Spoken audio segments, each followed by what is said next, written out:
നമുക്ക് വായിക്കാം. ന്യായാധിപന്മാരുടെ പുസ്തകം 6-ാം അധ്യായം 11-12 വേദഭാഗങ്ങൾ. അനന്തരം യഹോവയുടെ ഒരു ദൂതൻ വന്ന് ഒഫ്രയിൽ അബിയേസ്രനായ യോവാശിന്റെ കരുവേലകത്തിന് കീഴെ ഇരുന്നു. അവന്റെ മകനായ ഗിദെയോൻ ഗോതമ്പ് മിദ്യാന്റെ കയ്യിൽ പെടാതിരിക്കേണ്ടതിന് മുന്തിരിച്ചക്കിനരികെ വെച്ച് മെതിക്കുകയായിരുന്നു. യഹോവയുടെ ദൂതൻ അവന് പ്രത്യക്ഷനായി, അല്ലയോ പരാക്രമശാലിയെ, യഹോവ നിന്നോടുകൂടെ ഉണ്ട് എന്ന് അവനോട് പറഞ്ഞു. ദൈവവചനത്തിനകത്ത് ഓൾഡ് ടെസ്റ്റ്മെന്റിൽ വളരെ ശ്രദ്ധേയമായ ഒരു സംഭവമാണ് ന്യായാധിപന്മാരുടെ പുസ്തകം 6-ാമത്തെ അധ്യായത്തിൽ എഴുതിയിരിക്കുന്നത്. ആ സംഭവത്തിൻ്റെ പിറകിലുള്ള ചരിത്രം നിങ്ങൾ മനസ്സിലാക്കുമ്പോൾ കുറച്ചും കൂടെ ആ വിഷയത്തിനൊരു ഗൗരവമുണ്ടാകും, ഒരു സീരിയസ്നെസ് ഉണ്ടാകും. സംഭവം ഇതാണ്. 6-ാം അധ്യായം 1 മുതലുള്ള ഭാഗങ്ങൾ വായിക്കുമ്പോൾ ഇസ്രായേൽ ജനം അവർ വിതയ്ക്കുന്നു. അതിൻ്റെ 2 മുതലുള്ള വാക്യത്തിൽ എഴുതിയിട്ടുണ്ട്. ജഡ്ജസ് ചാപ്റ്റർ 6:2 മിദ്യാന്യർ ഇസ്രായേലിന്റെ മേൽ ആധിക്യം പ്രാപിച്ചു. 3-ാം വാക്യത്തിൽ പറയുന്നു ഇസ്രായേൽ വിതച്ചിരിക്കുമ്പോൾ മിദ്യാന്യരും അമോലിയരും കിഴക്ക് ദേശക്കാരും അവരുടെ നേരെ വരും. 4-ാം വാക്യം പറയുന്നു അവൻ അവർക്ക് വിരോധമായി പാളയമിറങ്ങി ഗസ്സ വരെ നാട്ടി വിള നശിപ്പിക്കും. ഇസ്രായേലിന് ആഹാരമോ ആടോ മാടോ കഴുതയോ ഒന്നും ശേഷിപ്പിക്കുകയില്ല. ഇതായിരുന്നു അവിടുത്തെ സാഹചര്യം. ഇസ്രായേൽ ജനം എന്ന് പറയുന്നത് ദൈവത്താൽ വിളിക്കപ്പെട്ട ജനമാണ്, ദൈവത്തിൻ്റെ ജനമാണ്. ദൈവത്തിൻ്റെ മകനായി ദൈവത്തിൻ്റെ മകളായിരിക്കുന്ന ദൈവജനം അവർ അനുഭവിച്ചതായ ഒരു പ്രശ്നമാണ് ജഡ്ജസ് ചാപ്റ്റർ 6-ലും 7-ലും ഒക്കെ നിങ്ങൾ വായിക്കുന്നത്. എന്തായിരുന്നു അവരനുഭവിച്ച പ്രോബ്ലം? ഇസ്രായേൽ ജനം വിതയ്ക്കും, അത് വളർന്ന് പക്വമായി പരുവമായി ഫലമെടുക്കുന്ന സമയമായി വരുമ്പോൾ മിദ്യാനിരെന്ന ശക്തി ഒരു കൂട്ടം വിഭാഗം ആ വിള മുഴുവൻ നശിപ്പിച്ചിട്ട് മുഴുവൻ അവർ കൊണ്ടുപോകും. ആടോ മാടോ കഴുതയോ യാതൊന്നും അവർ ശേഷിപ്പിക്കത്തില്ല, മൊത്തം നശിപ്പിച്ച് കളയും. ഇനി ഇസ്രായേൽ എന്ന വാക്കിൻ്റെ അർത്ഥം നിങ്ങൾക്കറിയാമോ? ഇസ്ര മീൻ കൃഷി, the plantation. El mean God, Almighty God. El Shaddai, സർവശക്തനായ ദൈവം. എൽ എന്ന പദം എവിടെ വരുന്നുവോ അവിടെയെല്ലാം ഓൾമൈറ്റി ഗാഡ് എന്നാണ് അർത്ഥം. El Shaddai, Elohim, El Shaddai. അപ്പോൾ ഏൽ എന്ന വാക്കിൻ്റെ അർത്ഥം സർവശക്തനായ ദൈവം എന്നാണ്. ഇസ്രായേൽ എന്ന് പറഞ്ഞാൽ സർവശക്തനായ ദൈവത്തിൻ്റെ വിളഭൂമി, കൃഷിഭൂമി, അല്ലെങ്കിൽ സർവശക്തനാകുന്ന ദൈവത്തിൻ്റെ plantation. That is Israel. Hallelujah. ആ സർവശക്തനാകുന്ന ദൈവത്തിൻ്റെ ജനം അനുഭവിക്കേണ്ട നന്മകളെ ശത്രുക്കൾ വന്ന് ഇല്ലാതാക്കുകയാണ്. അവർ അനുഭവിക്കേണ്ട നന്മകളെ നശിപ്പിക്കുകയാണ്. എന്നാൽ ഇങ്ങനൊരു പ്രത്യേക സാഹചര്യത്തിൽ നിന്ന് തൻ്റെ ജനത്തെ രക്ഷിക്കുവാൻ, തൻ്റെ ജനത്തെ സേവ് ചെയ്യുവാൻ, അവരുടെ ലൈഫിൽ ഒരു ബ്രേക്ക് ത്രൂ ഉണ്ടാകാൻ ദൈവം ഒരു സൊല്യൂഷൻ കണ്ടെത്തി. ഇന്ന് പകലിൽ ഈ ശുശ്രൂഷയിൽ വന്നിരിക്കുന്ന എൻ്റെ എല്ലാ മാന്യ സഹോദരങ്ങളും അറിഞ്ഞിരിക്കേണ്ടതായൊരു സത്യമുണ്ട്. എല്ലാവർക്കും പ്രോബ്ലംസ് ഉണ്ട്. എല്ലാവരും ഒന്നല്ലെങ്കിൽ വേറൊരു രീതിയിലുള്ള പ്രശ്നത്തെ അഭിമുഖീകരിക്കുന്നവരാണ്. വ്യത്യസ്തമായ കുടുംബത്തിൽ ജനിച്ച നിങ്ങൾക്ക് വ്യത്യസ്തമായ പ്രശ്നങ്ങളുണ്ട്. വ്യത്യസ്തമായ സ്വഭാവമുള്ള നിങ്ങൾക്ക് വ്യത്യസ്തമായ അനുഭവങ്ങളുണ്ട്. പക്ഷേ ഇതെല്ലാം ശരിയായിരിക്കാം. എന്നാൽ ഒരു സത്യം ഇന്ന് പകൽ തിരിച്ചറിയണം. എത്ര വലിയ പ്രോബ്ലത്തിലൂടെയാണ് നമ്മൾ പോകുന്നതെങ്കിലും നമുക്ക് ഹാൻഡിൽ ചെയ്യാൻ കഴിയാത്തതായ ഒരു സീരിയസ് ഇഷ്യൂ നമ്മുടെ മുമ്പിലുണ്ടെങ്കിലും നമ്മൾ ഈ വലുതായിട്ട് കാണുന്ന സകലത്തിനും ദൈവത്തിൻ്റെ കയ്യിൽ സൊല്യൂഷൻ ഉണ്ട്.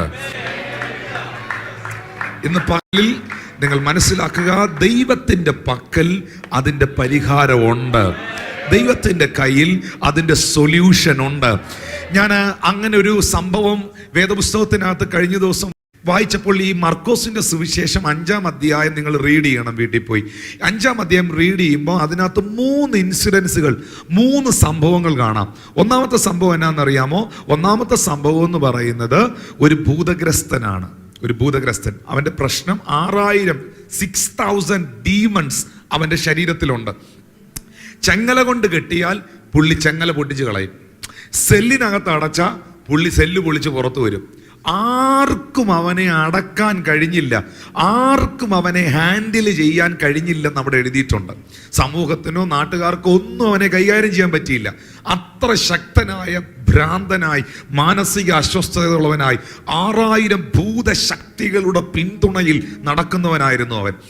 ആ സംഭവം കഴിഞ്ഞ് മർക്കോസ് 5-ൽ ആ സംഭവം കഴിഞ്ഞ് തൊട്ട് താഴെ കാണുന്ന അടുത്ത സംഭവം എന്ന് പറയുന്നത് 12 വർഷം മുതൽ മുഴുവൻ വിറ്റ് വൈദ്യന്മാർക്ക് കൊടുത്ത് എല്ലാ ഫിസിഷ്യൻസിനെയും കണ്ട് എല്ലാ ഹോസ്പിറ്റലുകളും കയറി ഇറങ്ങി വീടും പറമ്പും വിറ്റ് ചികിത്സിച്ച ഒരു സഹോദരി. അവളുടെ കേസിൽ എന്നെ ഞെട്ടിച്ചത് അവിടെ എഴുതിയിരിക്കുന്നു, മുതൽ വിറ്റ് അവൾ ചികിത്സിച്ചിട്ടും അവൾക്ക് ഒട്ടും ഭേദം വരാതെ ഏറ്റവും ഭയപരവശയായി തീർന്ന സ്ത്രീ. വാസ്തവത്തിൽ medical science is so advance. നിങ്ങളൊരു തലവേദനയ്ക്ക് മരുന്ന് കഴിച്ചാൽ തലവേദന കുറയില്ലേ? BP മരുന്ന് കഴിച്ചാൽ BP കുറയും.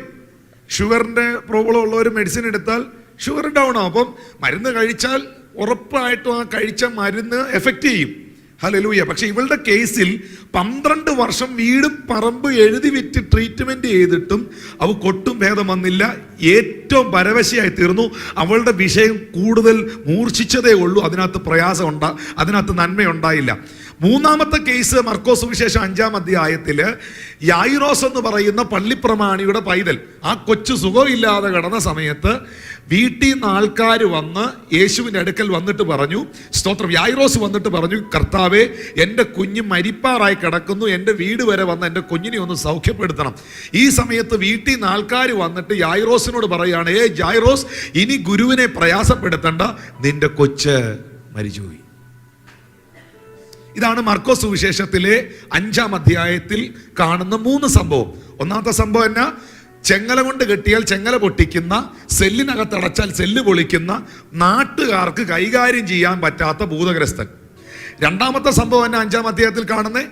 വീടും പറമ്പ് എഴുതി വിറ്റ് ചികിത്സിച്ചിട്ടും അല്പം പോലും സൗഖ്യം കിട്ടാത്ത ഒരു സ്ത്രീ. മൂന്നാമത്തെ സംഭവം എന്നാ? ഇനി ആർക്കും ഒന്നും ചെയ്യാൻ പറ്റാത്ത മരിച്ചുപോയ ഒരു കുട്ടി. ഈ 3 കേസും ആർക്കും ഹാൻഡിൽ ചെയ്യാൻ പറ്റാത്ത കേസാ. പക്ഷെ 5-ാം അധ്യായം വായിച്ചു നോക്കിയേ, ഇത് 3ഉം യേശു ഹാൻഡിൽ ചെയ്തു. ഈ 3 കേസും കർത്താവ് പരിഹരിച്ചു.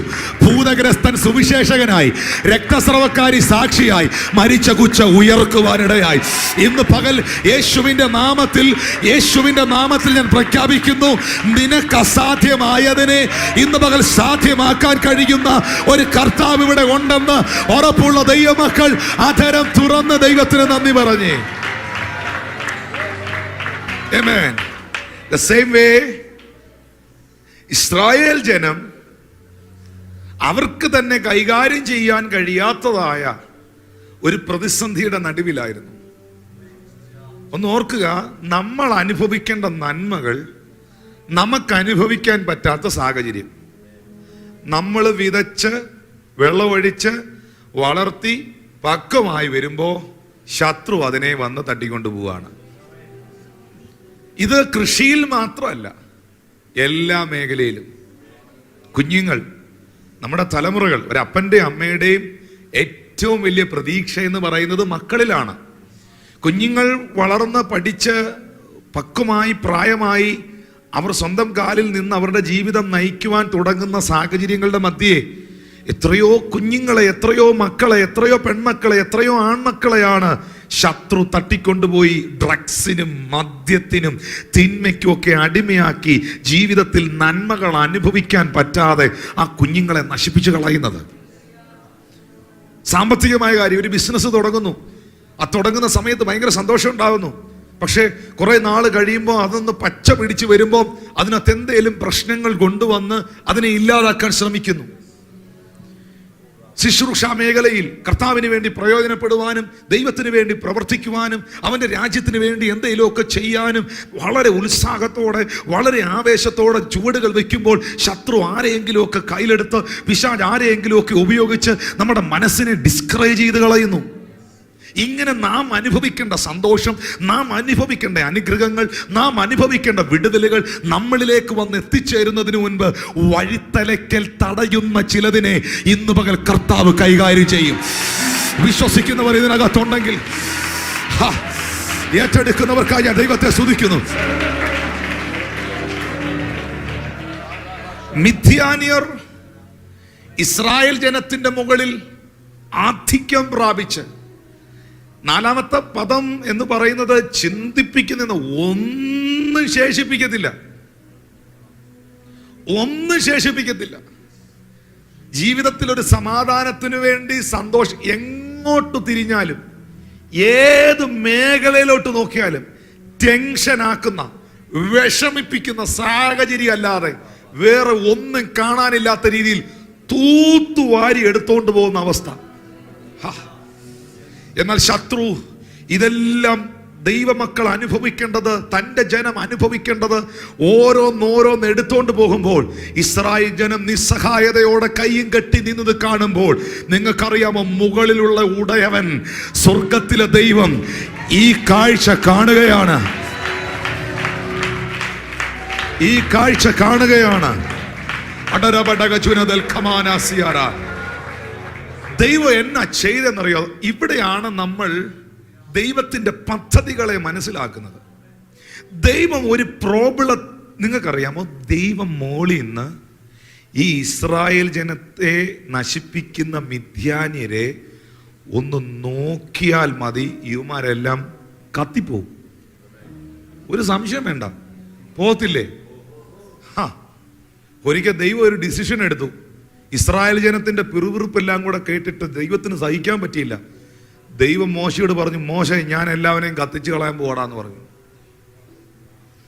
മോശ ഇസ്രായേൽ ജനത്തിന് വേണ്ടി തമ്പുരാന്റെ പാദത്തിൽ ഇടിവിൽ നിന്ന് കരഞ്ഞു, ദൈവമേ നിന്റെ ന്യായവിധി അവരുടെ മേൽ വരരുത്, ഇറങ്ങി തിരിച്ചിട്ട് വഴി വെച്ച് പട്ടുപോയി എന്ന് ശത്രു പറയാൻ ഇടവരരുത്.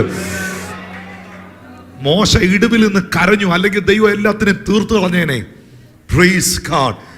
വിശുദ്ധ ബൈബിളിൽ പഠിക്കുമ്പോൾ ശിഷ്യന്മാർ ഒരു കാര്യം കർത്താവിനോട് പറഞ്ഞു. ശമര്യരെ കണ്ടപ്പോൾ കർത്താവെ തീ ഇറക്കി ശമര്യരെ എന്നാ ചെയ്യാം, തീർത്ത് കളഞ്ഞ. കാരണം ദൈവത്തിന് അത് ചെയ്യാൻ കഴിയും.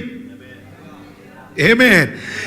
ഇസ്രായേൽ ജനത്തെ നശിപ്പിക്കുന്ന മിഥ്യാന്യരെ, അവരുടെ നന്മകളെ എടുത്തു കളയുന്ന വിഷയത്തെ കൈകാര്യം ചെയ്യാനും അവർക്ക് പരിഹാരം കൊടുക്കാനും ഡയറക്ട്ലി ദൈവത്തിന് പറ്റും.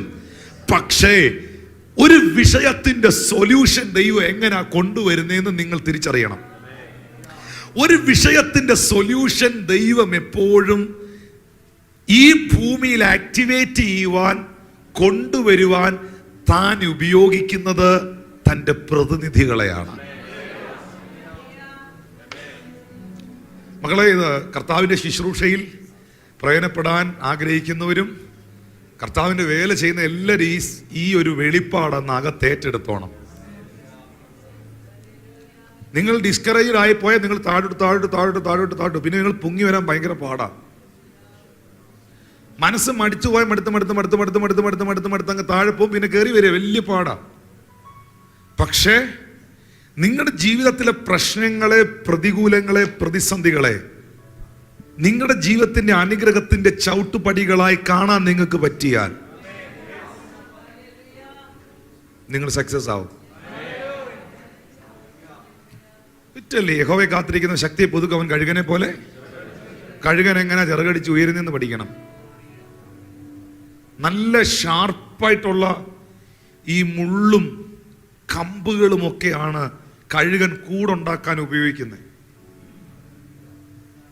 അതിനകത്താണ് അത് മുട്ടയിട്ട് അടയിരിക്കുന്നത്. ഈ കൊച്ചുങ്ങൾ ജനിച്ചു കിടന്ന് എഴയുന്നത് തന്നെ നല്ല ഷാർപ്പായിട്ടുള്ള പ്രതലത്തിലാണ്. ഒന്ന് ഉയരത്തിലുള്ള പാറപ്പുറമായിരിക്കും അത് തിരഞ്ഞെടുക്കുന്നത്, വലിയ മൗണ്ടൻസ് ആയിരിക്കും. രണ്ട്, അതിനകത്ത് കൊണ്ട് കൂട് വയ്ക്കാൻ ഉപയോഗിക്കുന്ന മെറ്റീരിയൽസ് എന്ന് പറയുന്നത് ഭയങ്കര ഷാർപ്പായിരിക്കും, ഭയങ്കര ഷാർപ്പായിട്ടുള്ള സാധനമായിരിക്കും. ആ ഷാർപ്പായിട്ടുള്ള മെറ്റീരിയലിനകത്താണ്, അല്ലാതെ നമ്മുടെ പിള്ളേർക്ക് വെച്ച് കൊടുക്കുന്ന ടവലൊന്നും അല്ല. അതിനകത്താണ് ഈ കഴുകൻ വിരിഞ്ഞിറങ്ങുന്നത് തന്നെ. ആമേൻ.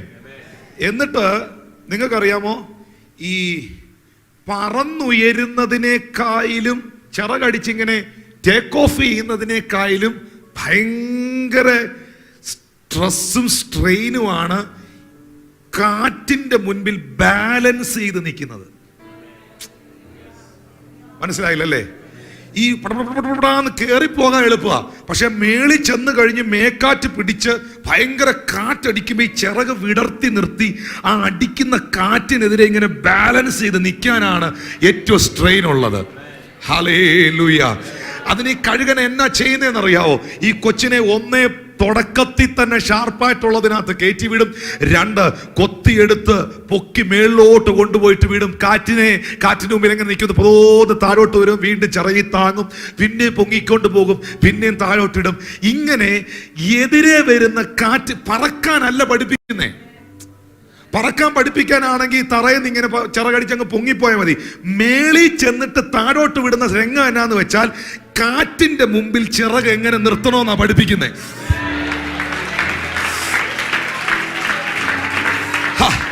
ഇന്ന് പകലിൽ പ്രശ്നങ്ങളുടെ മുമ്പിൽ ഒളിച്ചോടാനല്ല ദൈവം നമ്മളെ വിളിച്ച്, കാറ്റ് കണ്ടോണ്ട് ഒളിക്കാനല്ല, അതിന്റെ മുകളിൽ ബാലൻസ് ചെയ്ത്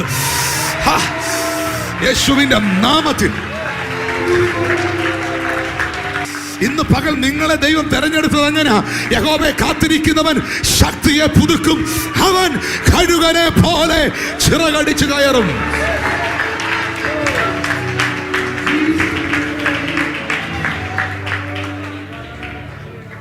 എല്ലാ കാര്യം അങ്ങനെ കുഞ്ഞുങ്ങളെ, എല്ലാം തുടങ്ങാൻ എളുപ്പമാണ്, പക്ഷെ അത് മെയിൻറ്റെയിൻ ചെയ്യുന്ന ഇമ്പോർട്ടൻറ്റ്.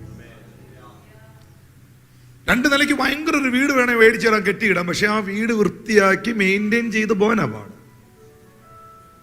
ഏത് വണ്ടി വേണേലും നിങ്ങൾക്ക് മേടിക്കാം, മേടിച്ച വണ്ടി വൃത്തിയായിട്ട് മെയിൻറ്റെയിൻ ചെയ്യാനാ പാട്. ഇത് ബാലൻസ് ചെയ്യണം.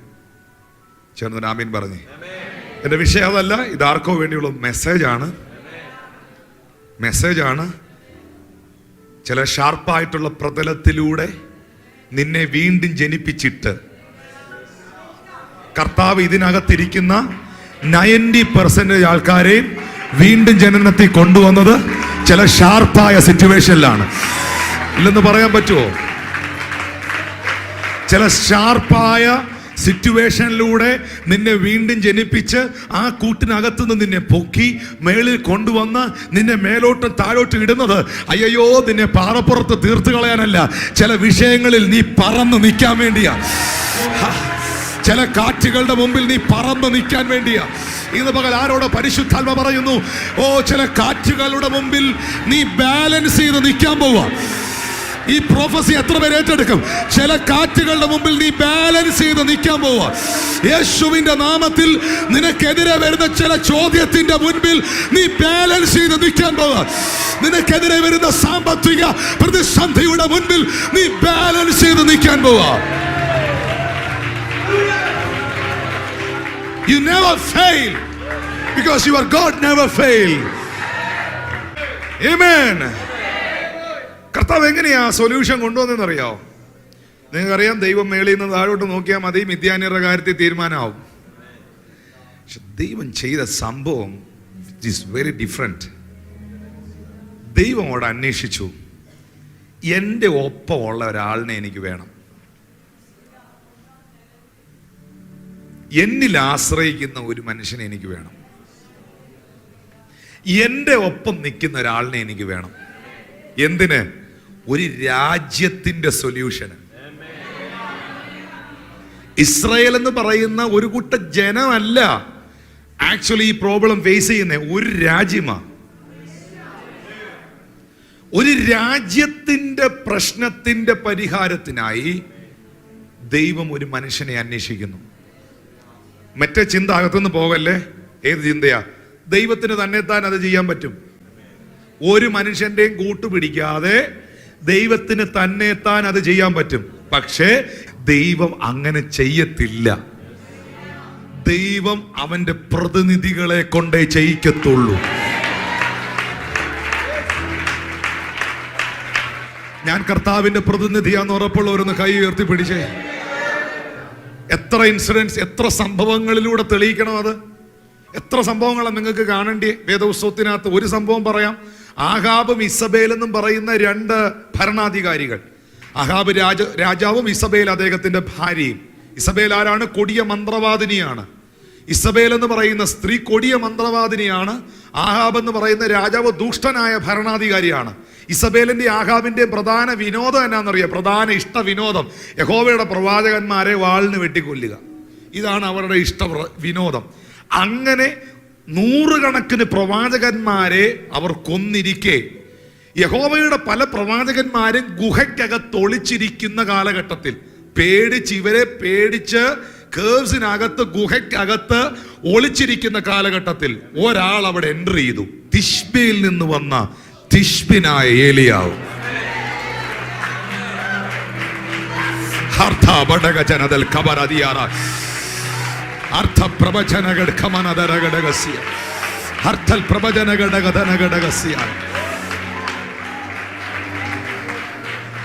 ആ ഏലിയാവ് ആഹാബിന്റെ കൊട്ടാരത്തിനകത്ത് ഇത്രയും പ്രവാചകന്മാരെ വാളിന് വെട്ടിക്കൊന്ന, നമ്മുടെ ഭാഷ പറഞ്ഞ ചൂണ്ടിയ വിരലിന് വെട്ടിക്കൊല്ലുന്ന മനുഷ്യന്റെ മുൻപിൽ രാജസന്നിധിയിൽ കൊട്ടാരത്തിൽ ചെന്ന് കോടാലി സൈഡിലോട്ട് ചാരി വെച്ചേച്ച് രാജാവിനോട് പറഞ്ഞു, ഏയ് ഞാൻ പറഞ്ഞിട്ടല്ലാതെ ഈ ആണ്ടുകളിൽ ഇവിടെ മഞ്ഞും മഴയും പെയ്യേല. ഞാൻ സേവിച്ചു നിൽക്കുന്ന ഇസ്രായേലിന്റെ ദൈവമായ യഹോവയാണ്.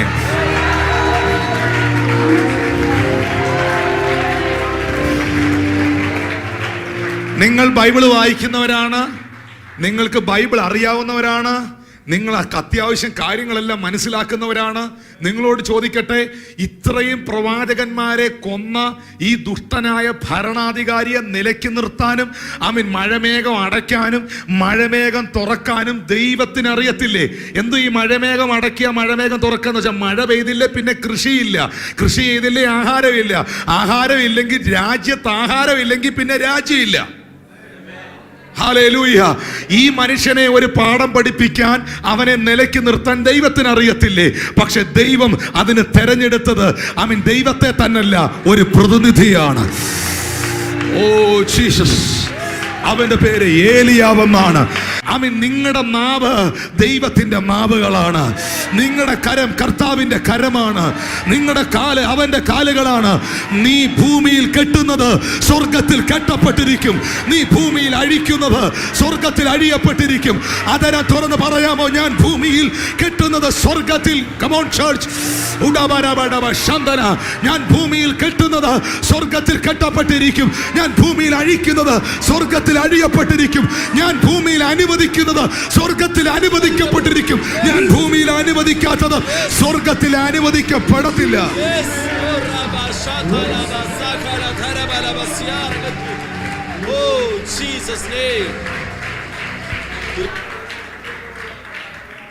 അതിനെ ബേസ് ചെയ്ത ഒരു സംഭവം, അതിനെ ബേസ് ചെയ്ത ഒരു ഇൻസിഡൻസ്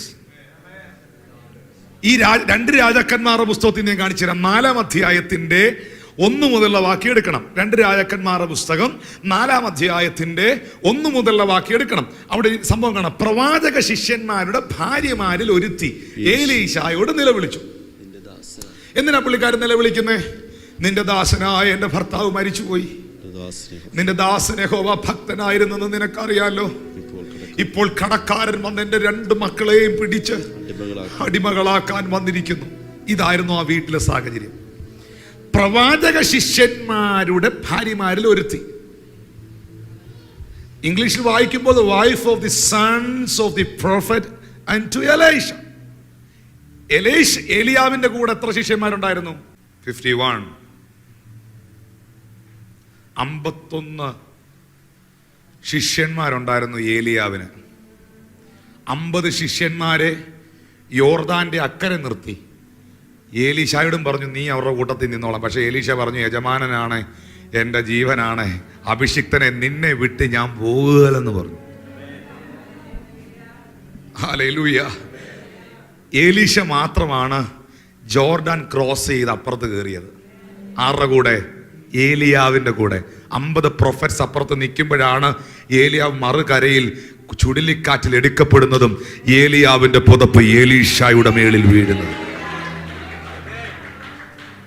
The same way എലീശായുടെ കൂടെയും ശിഷ്യന്മാരുണ്ടായിരുന്നു. ഹല്ലേലൂയ. അതിലെ ഒരു ശുശ്രൂഷകൻ, ഒരു പ്രവാചകൻ, കൂടെ നടന്ന ശുശ്രൂഷകരിൽ ഒരാള് മരിച്ചുപോയി. ആ മരണ വീട്ടിലാണ് ഇപ്പൊ ആര് പോയേക്കുന്നേ? എലീശ പോയേക്കുന്നേ. ആ വീട്ടിൽ ചെന്നപ്പോ ആ സഹോദരി എലീശായോട് പറയുകയാണ്, എൻ്റെ ഭർത്താവ്, നിന്റെ ദാസൻ യഹോവ ഭക്തനായിരുന്നെന്ന് നിനക്കറിയാലോ. പക്ഷെ എൻ്റെ ഇപ്പോഴത്തെ സിറ്റുവേഷൻ കണ്ടോ?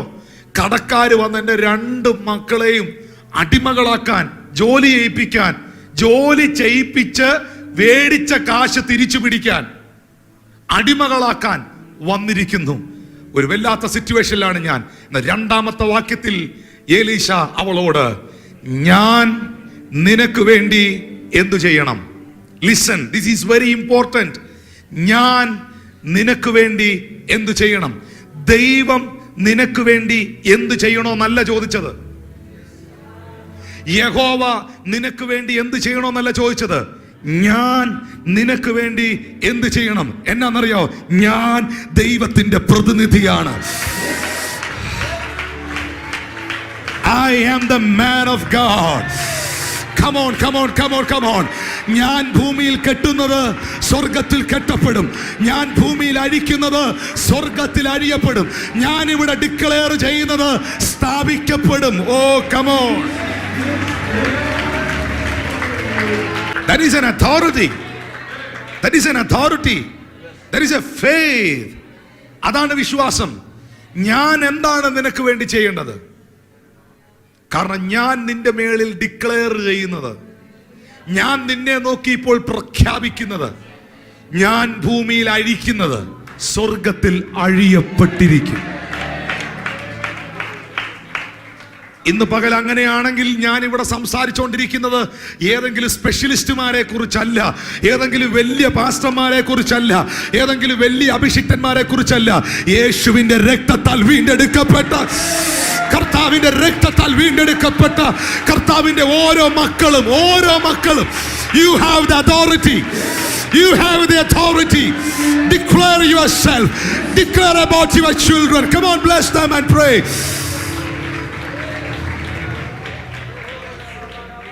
Amen. ഞാൻ നിനക്ക് വേണ്ടി എന്ത് ചെയ്യണം? അടുത്ത വാക്കൂടെ ശ്രദ്ധിച്ചോണേ. പറക. അയ്യോ, പറഞ്ഞില്ലേ? എന്റെ പ്രശ്നം ഞാൻ പറഞ്ഞില്ലേ? അതല്ലേ 1-ാമത്തെ വാക്യത്തിൽ ഞാൻ പറഞ്ഞേ. എന്റെ ഭർത്താവ് മരിച്ചുപോയി, യഹോവ ഭക്തനായിരുന്നു, വീട്ടിൽ ഭയങ്കര കടവാണ്, കടക്കാരന്റെ പിള്ളേരെ പിടിച്ചോ. ഞാൻ പറഞ്ഞില്ലേ? ഇനി എന്നാ പറയണ്ടേ? This is A revelation. ഞാൻ പറഞ്ഞില്ലേ? എലീശ പറഞ്ഞു. ഈ പറക എന്ന് പറഞ്ഞ വാക്കിന്റെ അർത്ഥം എന്നാന്നറിയോ? നീ ആദ്യം പറഞ്ഞത് നിന്റെ പ്രശ്നമാണ്, പക്ഷെ ഇനി നീ പറയേണ്ടത് നിന്റെ ഫ്യൂച്ചറാ.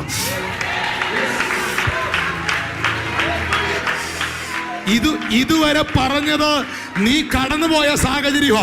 ഇനി നീ പറയേണ്ടത് ദൈവം നിനക്ക് വേണ്ടി ചെയ്യേണ്ടത്. ഏറ്റെടുക്കാൻ എത്ര പേർ തയ്യാറാകും? ഇതുവരെ നീ പറഞ്ഞത് നിന്റെ പഴയ കാര്യങ്ങളാ, പക്ഷെ ഇനി നീ പറയേണ്ടത് വരാൻ പോകുന്ന. ഓ, അതിനെ തുറന്ന് ആത്മാവിൽ കരമടിച്ച് Word 11 and told. അനന്തരം യഹോവയുടെ ഒരു ദൂതൻ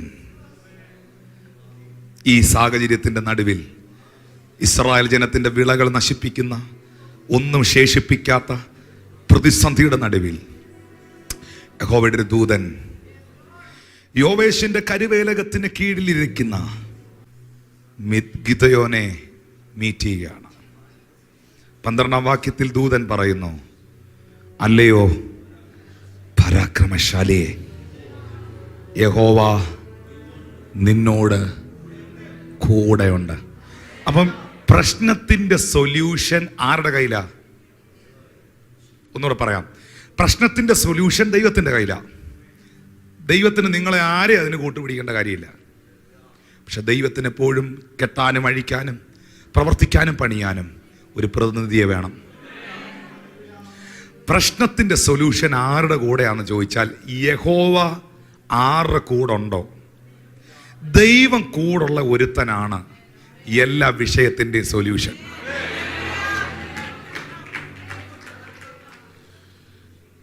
വീട്ടിൽ 5 പേര് കാണും.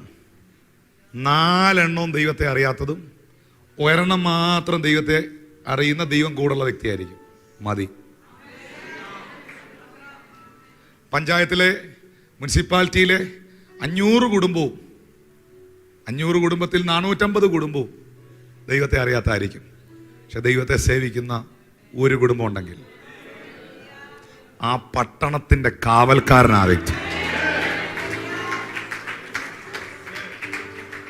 അതാ ഞാൻ അഭിഷിക്തന്മാരോട് പറയുന്നേ, never discouraged, U are the door keeper.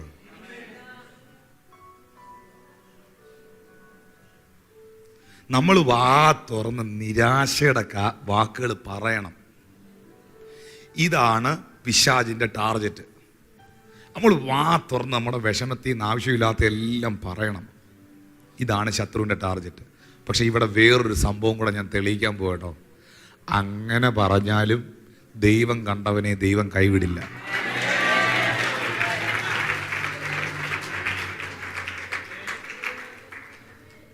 സ്തോത്രം. ഗിദെയോനെ എന്നാ ദൈവം വിളിച്ചേ? The mighty man of warrior, പരാക്രമശാലി. 13-ാം വാക്യം നോക്കി. ഗിദെയോൻ എന്നാ മറുപടി പറഞ്ഞേ? ഗിദെയോൻ അവനോട്, അയ്യോ, ഇംഗ്ലീഷിൽ എഴുതിയിരിക്കുന്നത് ഓ മൈ ലോഡ് എന്ന പദം. യഹോവ നമ്മുടെ കൂടെ ഉണ്ടെങ്കിൽ നമുക്ക് ഇതൊക്കെ ഭവിക്കുന്നതന്നെ. നിങ്ങളുടെ ചോദ്യമല്ലേ ഇത്? ദൈവം ഞങ്ങളുടെ കൂടെ ഉണ്ടെങ്കിൽ, നിങ്ങൾ പറയുന്നു ദൈവം കൂടെ ഉണ്ടെങ്കിൽ ഭയങ്കര അത്ഭുതമാവും, സംഭവമാവും, ഭയങ്കര വിടുതലാവും, സൂപ്പർ നാച്ചുറൽ മിറക്കിൾ നടക്കാൻ പോകാത്തോ എല്ലാം സംഭവിക്കാം, ഭയങ്കര സംഭവം. പക്ഷെ ദൈവം നമ്മുടെ കൂടെ ഉണ്ടെങ്കിൽ ഇത്ര വലിയ നാശനഷ്ടങ്ങളും തകർച്ചകളും പ്രശ്നങ്ങളും അൺഎക്സ്പെക്റ്റഡ് ആയിട്ട് കയറി വരുന്ന പ്രോബ്ലംസും, ദൈവം നമ്മുടെ കൂടെ ഉണ്ടെങ്കിൽ നമുക്കിതൊക്കെ സംഭവിക്കുന്നത് എന്താ? യഹോവ നമ്മളെ മിസ്രൈമിൽ നിന്ന് കൊണ്ടുവന്നു. നമ്മുടെ പിതാക്കന്മാർ നമ്മോട് അറിയിച്ചിട്ടുള്ള അവന്റെ അത്ഭുതങ്ങളൊക്കെ എവിടെ? Where be all his miracles? നിങ്ങൾ പറയുന്നു അത്ഭുതങ്ങൾ ചെയ്യുന്ന ദൈവമാണ്. മിസ്രൈമിൽ നിന്ന് തന്റെ ജനത്തെ പുറപ്പെടുവിച്ച് വെളിയിൽ കൊണ്ടുവന്നപ്പോ പിതാക്കന്മാരുടെ കാലഘട്ടത്തിൽ എനിക്കറിയാം, ഗിദെയോൻ പറയാം, എനിക്കറിയാം ഭയങ്കര മിറക്കിളുകൾ നടന്നിട്ടുണ്ട്, അല്ലെങ്കിൽ അവർ ഇസ്രായേൽ കനാനിൽ എത്തത്തില്ല. ആ കാലഘട്ടത്തിൽ പ്രവർത്തിച്ച ദൈവം കഴിഞ്ഞ നാളുകളിൽ എൻ്റെ അപ്പനപ്പന്മാരുടെ കാലഘട്ടത്തിൽ പ്രവർത്തിച്ച ദൈവം എൻ്റെ കാലഘട്ടത്തിൽ ഇല്ലേ? 2, ദൈവം കൂടുള്ളവർക്ക് ഇങ്ങനെയൊക്കെയുള്ള പ്രശ്നങ്ങൾ ഉണ്ടാവോ? അടുത്തതാ എനിക്ക് സഹിക്കാൻ പറ്റാഞ്ഞ കേട്ടോ, യഹോവ നമ്മെ ഉപേക്ഷിച്ചു. ദൈവം ഞങ്ങളെ കളഞ്ഞ മട്ട, ദൈവം ഞങ്ങളെ മറന്നതുപോലെയാ തോന്നിയിട്ടുള്ള ആരെങ്കിലും ഉണ്ടെങ്കിൽ കൈപൊക്കണേ. That's a normal thing. എല്ലാവരും ഞങ്ങളെ മറന്നു എന്ന് ഞങ്ങൾക്കറിയാം. പക്ഷെ ഇപ്പോഴത്തെ എൻ്റെ സിറ്റുവേഷൻ ഞാൻ നോക്കുമ്പോൾ ദൈവം തമ്പുരാനും എന്നെ മറന്നോ? ഇത്രയും നെഗറ്റീവായിട്ടുള്ള കാര്യം പുള്ളി പറഞ്ഞപ്പോഴും, എൻ്റെ ഭാഷ പറഞ്ഞ ദൈവത്തെ ചോദ്യം ചെയ്തപ്പോഴും, ദൈവത്തിൻ്റെ ആറ്റിറ്റ്യൂഡ് അടുത്ത വാക്യത്തിൽ നോക്കി, 14-ാം വാക്യത്തിൽ, അപ്പോൾ യഹോവ അവനെ നോക്കി, നിന്റെ, അയ്യോ പുള്ളിക്ക് യാതൊരു ബലവും ഇല്ല. ബലമുള്ള പുള്ളിയാണോ പറയുന്നത് ദൈവം എന്ത് ചെയ്യുന്നത്? ബലമുള്ള പുള്ളിയാണോ പറയുന്നേ? ശക്തിയുള്ള പുള്ളിയാണോ പറയുന്നത്? മൈറ്റി പവറുള്ള ആളാണോ പറയുന്നേ? പിതാക്കന്മാരുടെ കാലത്തുള്ള അത്ഭുതം എന്ത് ചെയ്യുന്നത്? ബലമുള്ള ആളാണോ പറയുന്നേ നീ ഞങ്ങളെ കളഞ്ഞോ ദൈവമേ എന്ന്? Listen, 2 things. Number 1, ഗിദെയോൻ എന്ന് പറയുന്ന മനുഷ്യനെ ദൈവം തെരഞ്ഞെടുത്ത ദൈവത്തിന്റെ ദാസനാണ്, അല്ലെങ്കിൽ ദൈവം കൂടുള്ള മനുഷ്യനാണ്. പക്ഷെ അത് ആരറിയുന്നില്ല? ഗിദെയോൻ അറിയുന്നില്ല. ഇതാണ് നമ്മുടെയും പ്രശ്നം. ഗിദെയോൻ അറിയുന്നില്ല. 2, ഇമോഷണലി ആണ് പുള്ളി ദൈവത്തോട് സംസാരിക്കുന്നത്. രണ്ട് തരത്തിലുള്ള പ്രാർത്ഥനകളുണ്ട്, രണ്ട് തരത്തിലുള്ള വർത്തമാനങ്ങളുണ്ട്. ഒന്ന്, ഇമോഷണലി പ്രാർത്ഥിക്കുന്ന പ്രാർത്ഥനയുണ്ട്. വികാരത്തിൽ നിന്ന്, വിഷമത്തിൽ നിന്ന് കരയുന്ന കരച്ചിലുകളും പറയുന്ന കാര്യങ്ങളുണ്ട്. ഫെയ്ത്തിനകത്ത് നിന്ന് വളരെ കോൺഫിഡൻസ് ആയിട്ട് വളരെ പീസ്ഫുൾ അറ്റ്മോസ്ഫിയറിൽ പറയുന്ന കാര്യമുണ്ട്. ഗിദെയോൻ ഇമോഷണലിയാ പറഞ്ഞത്, ദൈവമേ നീ കണ്ടില്ലേ എൻ്റെ സാഹചര്യം, നീ ഞങ്ങളുടെ കൂടെ ഉണ്ടായിരുന്നു, ഇങ്ങനെയൊക്കെ നടക്കണേനാന്ന് വിഷമത്തിൽ എന്ന് പറഞ്ഞതാ. ദൈവം അതിനെ കാര്യമാക്കി എടുത്തില്ലെന്നേ. ഇന്ന് പകലിൽ എൻ്റെ ദൈവത്തെ മറ്റുള്ളവരിൽ നിന്ന് വ്യത്യസ്തമാക്കുന്ന ഏക പ്രത്യേകത അവന് നിങ്ങളെ മനസ്സിലാക്കാൻ കഴിയുമെന്നുള്ളതാണ്. ഒന്ന് കരമടിച്ച് കർത്താവിനെ സ്തുതിക്കാം. He will understand your mind, your heart, your situation, your emotional feels. Come on, put your hand together and praise God. എൻ്റെ വികാരങ്ങളെയും വിചാരങ്ങളെയും വേദനകളെയും ഇമോഷൻസിനെ മനസ്സിലാക്കുന്ന ഒരു ദൈവം എനിക്കുണ്ട്.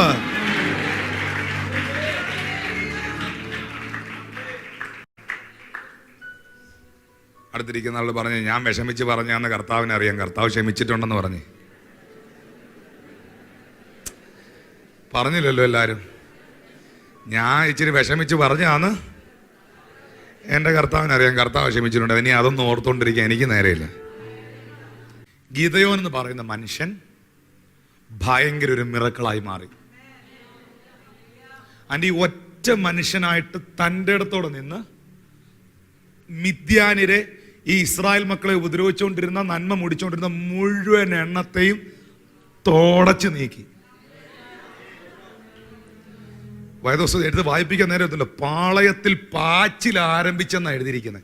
എന്ന് വെച്ചാൽ ശത്രുവിന്റെ പാളയത്തിൽ പാച്ചിൽ ആരംഭിച്ചു. ഗിദെയോനും ടീമും ഇറങ്ങി വന്നപ്പോൾ, ആ യുദ്ധം ചെയ്തപ്പം ശത്രുപാളയത്തിനകത്ത് എല്ലാ എണ്ണവും 4 വഴിക്കൂടെ സ്ഥലം വിട്ടെന്നാണ്.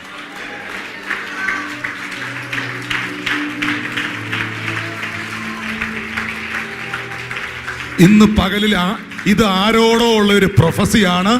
ദൈവം കൂടുള്ളവൻ, ദൈവം വിളിച്ചവൻ, പ്രശ്നത്തിന്റെ നടുവിൽ പുറകോട്ട് പോകാതെ അവൻ ഇറങ്ങി നിൽക്കുവാൻ, ഇറങ്ങി നിൽക്കുവാൻ, ഇറങ്ങി നിൽക്കുവാൻ, ഇറങ്ങി നിൽക്കുവാൻ, ഇറങ്ങി നിൽക്കുവാൻ.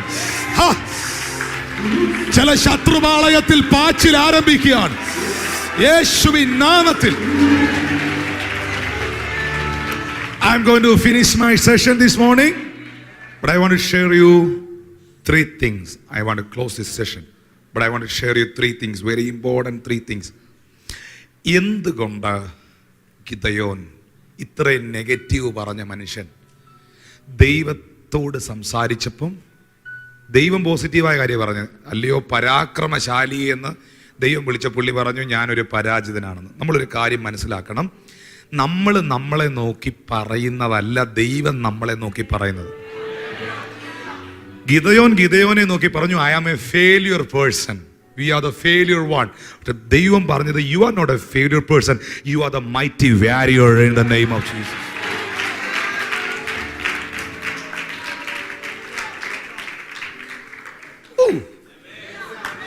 നമ്മൾ നമ്മളെ കാണുന്നതും ദൈവം നമ്മളെ കാണുന്നതും 2 ആംഗിളിലാണ്. നമ്മൾ നോക്കുന്ന ചില ആംഗിളിലല്ല ദൈവം ചിലരെ നോക്കുന്നത്. നമ്മൾ ഒരാളിൽ പല തിന്മകൾ കാണുമ്പം നമ്മൾ കാണാത്ത ഒരുപാട് നന്മകൾ അവരിൽ ദൈവം കാണും. അതുകൊണ്ട് ലോകം നിങ്ങളെ നോക്കി U are the failure person. ഭർത്താവ് പറഞ്ഞിട്ടുണ്ടോ നീ ഒരു പരാജിതയാണെന്ന്? ഭാര്യ പറഞ്ഞിട്ടുണ്ടോ നിങ്ങളൊരു പരാജിതനാണെന്ന്? അധ്യാപകർ പറഞ്ഞിട്ടുണ്ടോ നിങ്ങളൊരു പരാജയമാണെന്ന്? കുടുംബക്കാരോ പാസ്റ്റർമാരോ ആരെങ്കിലും പറഞ്ഞിട്ടുണ്ടോ you are the failure one എന്ന്? പക്ഷെ ദൈവം നിങ്ങളെ നോക്കി പറയുന്നു, you are the mighty warrior in the name of Jesus. Hallelujah. Okay, എന്തുകൊണ്ട് ഗിദെയോൻ അത്ഭുതമായി അല്ലേ? നമ്പർ 1, ഒന്നാമത്തെ വിഷയം പെട്ടെന്ന് പറഞ്ഞു നിർത്താം. ദൈവം ഗിദെയോനോട് ഇങ്ങോട്ട് സംസാരിച്ചപ്പോൾ ഗിദെയോൻ ദൈവത്തോട് അങ്ങോട്ട് സംസാരിച്ചു. കണ്ടായിരുന്നോ അത്? ഗിദെയോൻ എന്ത് ചെയ്തു? ദൈവത്തിന്റെ ശബ്ദത്തിന്റെ മുമ്പിൽ റെസ്പോണ്ട് ചെയ്തു. ലിസൺ, ഇങ്ങോട്ട് ദൈവം സംസാരിച്ചപ്പോൾ ആമേൻ അങ്ങനെയല്ല, ആമീനെങ്കിലും പറയണം കേട്ടോ. മിണ്ടാതെ നിൽക്കുമല്ലായിരുന്നു. ദൈവം ഇങ്ങോട്ട് സംസാരിച്ച ആ മൂമെന്റിൽ ഗിദെയോന് പറയാനുള്ള കാര്യം അങ്ങോട്ടും പറഞ്ഞു. ഇതാണ് യഥാർത്ഥമായ പ്രാർത്ഥന എന്ന് പറയുന്നത്. നമുക്ക് പറയാനുള്ള കുറേ കാര്യം പറഞ്ഞ് എഴുന്നേറ്റ് പോകുന്നതല്ല പ്രാർത്ഥന. ദൈവത്തിന് ഇങ്ങോട്ടും ചിലത് പറയാനുണ്ട്, അതുകൂടെ കേട്ടിട്ട് പോകുന്നതാ പ്രാർത്ഥന.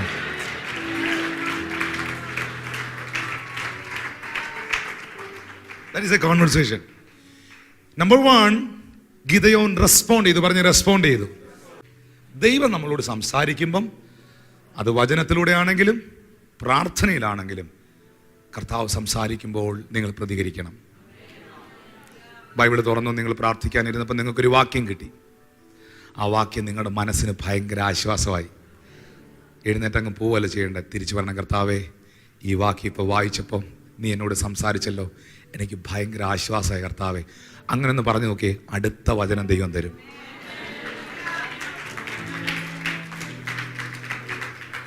ദൈവവുമായിട്ടുള്ള ബന്ധം എക്സ്റ്റേണലി ബാഹ്യമായി കാണിക്കുന്ന കുറെ ഭക്തിയുടെ പ്രകടനങ്ങളും പ്രകസനങ്ങളുമല്ല, അതൊരു റിയൽ റിലേഷൻഷിപ്പാണ്. That is a real relationship.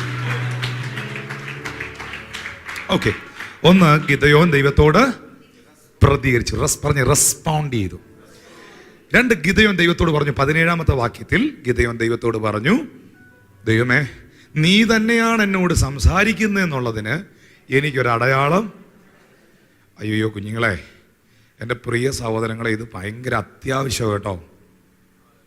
ഈ കാലഘട്ടത്തിൽ ഇത് വളരെ അത്യാവശ്യം കേട്ടോ. ഒന്നും ദൈവം സംസാരിക്കുന്നതല്ല കേട്ടോ. ഇല്ല, മനസ്സിലാവുന്നുണ്ടോ? പക്ഷെ ദൈവം വചനത്തിലൂടെ സംസാരിക്കുന്നെങ്കിലേ, ഇന്നിപ്പോൾ വചനത്തിനകത്തൂടെ കർത്താവ് ഇടപെടുന്നേ, നിങ്ങൾക്ക് അതങ്ങ് കണ്ണും പൂട്ടിയെടുക്കാം.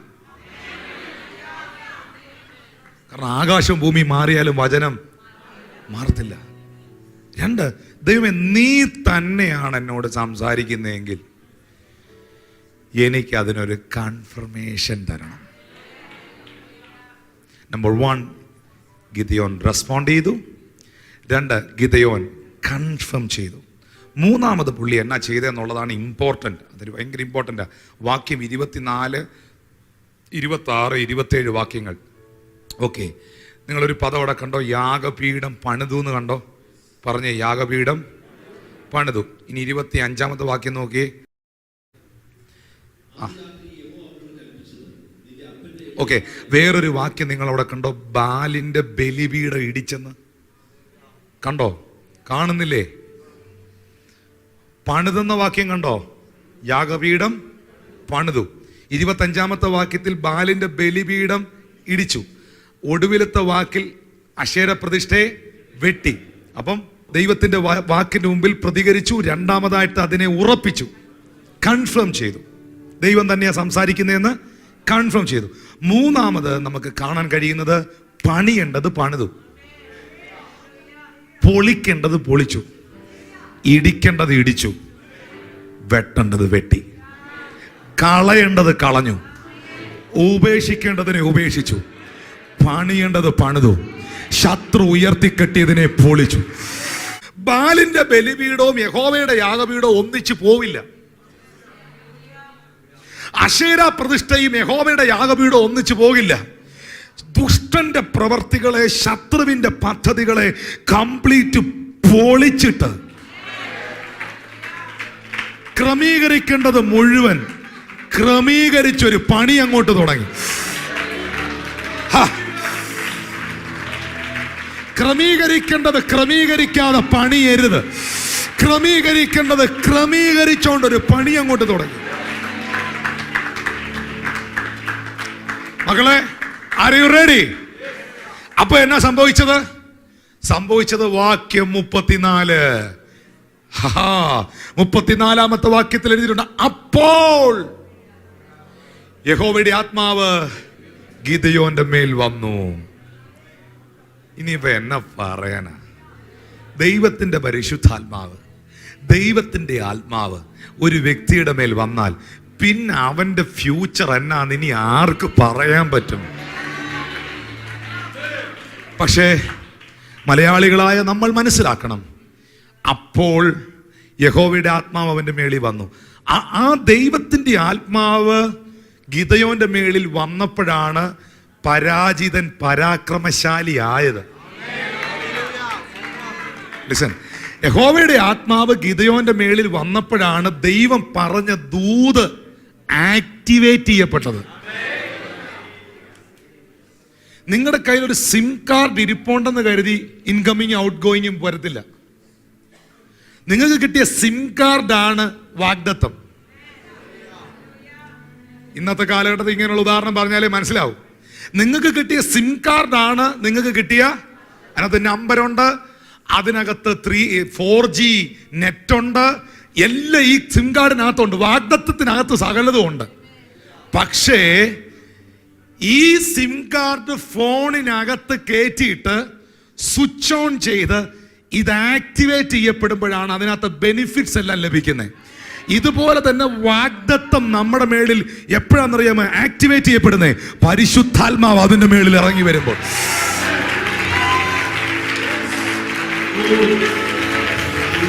ഓക്കെ,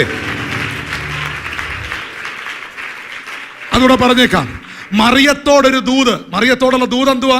അത്യുന്നതന്റെ ശക്തി നിന്റെ മേൽ, പരിശുദ്ധാത്മാവ് നിന്റെ മേൽ, വിശുദ്ധ പ്രജ നിന്റെ അകത്ത് ഉത്ഭവിക്കും, ദൈവപുത്രനെ നീ പ്രസവിക്കും, അവൻ യേശു എന്ന് വാഗ്ദത്തമാണോ? പക്ഷെ ആ വാഗ്ദത്തം നിറവേറാൻ എന്ത് നടന്നു? ബൈബിൾ പറയുന്നു പരിശുദ്ധാത്മാവ് അവളുടെ മേളിൽ വന്നു. പരിശുദ്ധാത്മാവ് അവളുടെ മേളിൽ വന്നതുകൊണ്ടാണ് ദൂതൻ പറഞ്ഞത് അവളിൽ ആക്ടിവേറ്റ് ചെയ്യപ്പെട്ടത്. വാവ്, ഹല്ലേലൂയ. യഹോവയുടെ ആത്മാവ് ഗിദെയോന്റെ മേൽ വന്നു. അപ്പോൾ വന്നെന്ന നമുക്കെല്ലാവർക്കും കൂടെ തിരിച്ചു പോയിക്കേ. എപ്പോൾ?